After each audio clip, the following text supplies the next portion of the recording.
ጥቃት ወይም ትንኮሳ በሚል የመወያያ አጀንዳ ላይ ለመወያየት ጥሪያችን አክብራችሁ ስለመጣችሁ ከልብ እያመሰገንኩ ሀገራችን ኢትዮጵያ ወደሚፈለገው የመልካም አስተዳደርና የዲሞክራሲ ስርዓት ግንባታ ለመምጣት የዜጎች ተሳትፎ ትልቅ ድርሻ አለውና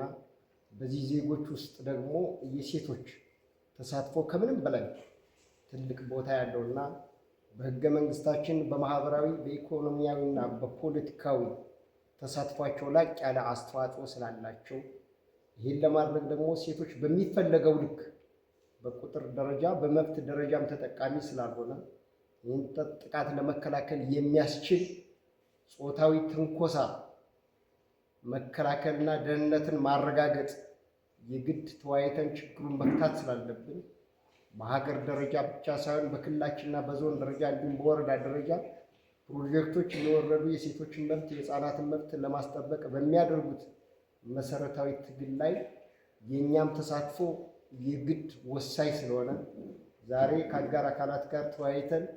የእነዚህን ሰብአዊ መብት ጥቃቶችን ለመከላከል የሚያስችል መግባባትን ለማረጋገጥ በዚህ መንገድ መሰባሰባችን መልካም ነው እያልኩኝ የዛሬው መድረክ በይፋ የተከፈተ መሆኑን አበስራለሁ።